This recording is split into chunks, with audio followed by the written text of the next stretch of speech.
حضرت خالد بن ولید نے قلعہ کا محاصرہ کر کے حملے شروع کر دیے۔ جب مسلمان حملہ کرتے تو ایرانی ان کی اس قدر مزاحمت کرتے کہ انہیں خندق اور مورچوں تک نہ آنے دیتے۔ ایک روز حضرت خالد بن ولید نے نہایت زور سے حملہ کیا۔ ایرانیوں نے تیروں اور سنگریزوں کی پتھروں کی بارش شروع کر دی۔ ان کی تیر اندازی سے مسلمانوں کو بڑا نقصان ہوا۔ تقریباً 1000 شیران اسلام کی آنکھیں تیروں سے مجروح ہو کر بیکار ہو گئیں، مگر شیران اسلام اس سے بددل یا پست ہمت نہیں ہوئے۔ ان پر کسی قسم کا ہراس طاری نہ ہوا، بلکہ زخمی ہو کر وہ اور زخمی شیر کی طرح جوش و خروش سے لڑنے اور قلعہ کی طرف بڑھنے لگے۔ حضرت خالد بن ولید بھی سپاہیوں کے ساتھ تھے۔ وہ مسلمانوں کو آگے بڑھنے کی ترغیب دے رہے ہیں اور مسلمان سر ہتھیلی پر رکھے بڑھتے چلے جا رہے تھے، یہاں تک کہ وہ خندق کے کنارے پر پہنچ گئے۔ سپہ سالار اعظم حضرت خالد نے دیکھا کہ خندق اس قدر عریض ہے، بڑی ہے کہ اسے بغیر پاٹے عبور کرنا ناممکن ہے۔ وہاں ایسی کوئی چیز نہ تھی جس سے خندق کو بند کیا جا سکتا، کیونکہ خندق کے دوسری طرف مورچے تھے۔ ان کے پیچھے قلعہ کی فیصل تھی اور رانی فیصل اور مورچوں دونوں کے اوپر سے نہایت سختی سے پتھر برسائے جا رہے تھے اور ان کے جھربے مسلمانوں کو نقصان پہنچا رہے تھے۔ اس لیے وہاں کھڑا رہنا بڑا ہی دشوار تھا، مگر مسلمانوں کو صبر و استقلال سے کھڑے ہو کر دشمنوں کے حربے روک رہے تھے۔ حضرت خالد بن ولید نے کمزور ناتواں اونٹوں کو لشکر میں گاہ میں منگوا کر ذبح کروایا اور خندق میں ڈلوا کر اس قدر تھوڑی دور تک خندق بھر گئی، اسے عبور کرنے کے لیے راستہ بن گیا۔ اب اسلامی لشکر راستہ کو طے کرنے کے لیے بڑھا۔ ایرانیوں نے انہیں روکنے کے لیے اور بھی پھرتی اور سختی سے پتھر تیر پھینکنے شروع کیے، لیکن اسلامی لشکر سلاف ان سے رکنے نہ رکا۔ اگرچہ مسلمان زخمی اور شہید بھی ہو رہے تھے، لیکن رکے پھر بھی نہیں۔ وہ اس وقت حملے نہ کر رہے تھے بلکہ دشمن کے حملوں کو روک رہے تھے۔ آخر وہ مورچوں کے قریب پہنچ گئے اور جپٹ کر ان پر ایرانیوں پر ایسے چڑھے کہ ایرانیوں سے جنگ کرنے میں مصروف ہو گئے۔ چونکہ مسلمان ایرانیوں پر بہت غصہ آ رہا تھا مسلمانوں کو، اس لیے وہ ان پر پل پڑے اور تلواریں سونت کر جوش سے حملہ آور ہوئے کہ ایرانی گھبرا گئے۔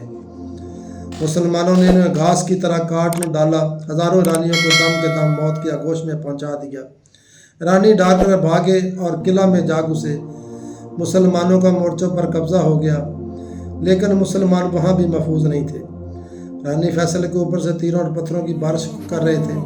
مسلمانوں نے اللہ اکبر کا نعرہ لگایا تو قلعہ پر بھی دعویٰ بول دیا۔ کچھ اس جوش اور اس دلیری سے اس پر ٹوٹے کہ رانی خوف زدہ ہو گئے۔ شیرزاد فیصل کے اوپر کھڑا دیکھ رہا تھا۔ اس نے کہا، جزدان کی قسم، مسلمان ضرور قلعہ فتح کر لیں گے۔ ایرانی آتش پرست دو خداؤں کو مانتے ہیں، ایک کو جزدان اور دوسرے کو اہرمن کہتے ہیں۔ جزدان بلائی کا خدا اور اہرمن برائی کا خدا کہلاتا ہے۔ آگ کو جزدان نے نور کا عکس سمجھ کر پوچھتے ہیں۔ شیرزاد نے صلح کا پیغام بھیجا، حضرت خالد بن ولید نے انکار کر دیا۔ مسلمانوں کو زور سے حملہ کرنے کا حکم دیا۔ مسلمانوں نے قلعہ پر کمندیں پھینکی۔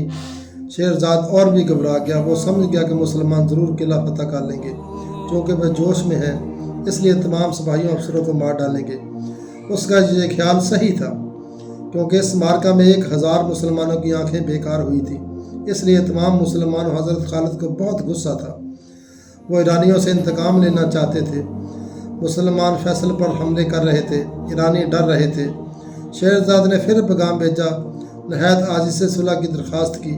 حضرت خالد بن ولید نے صرف یہ رعایت کرنا منظور کی کہ شیرزاد چند مخصوص لوگوں کو لے کر قلعہ سے نکل جائے اور ہمراہ 3 دن کا صرف اپنے کھانے کا انتظام لے کر جا سکتا ہے۔ شیرزاد نے اس کو بھی غنیمت سمجھا۔ وہ چند فوجی افسروں کو ساتھ لے کر وہاں سے چلا گیا۔ رانی اسے گالیاں دینے لگے۔ مسلمانوں میں پرجوش حملہ کر کے قلعہ پر قبضہ کر لیا۔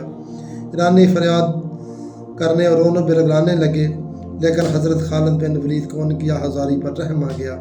انہوں نے انہیں امان دے دی۔ اس طرح انبار کا وہ قلعہ جسے رومی اور رانی ناقابل تذکیر سمجھتے تھے، وہ بھی حضرت خالد بن ولید نے فتح کر لیا۔ مسلمانوں، یہ تھی ایمان کی طاقت۔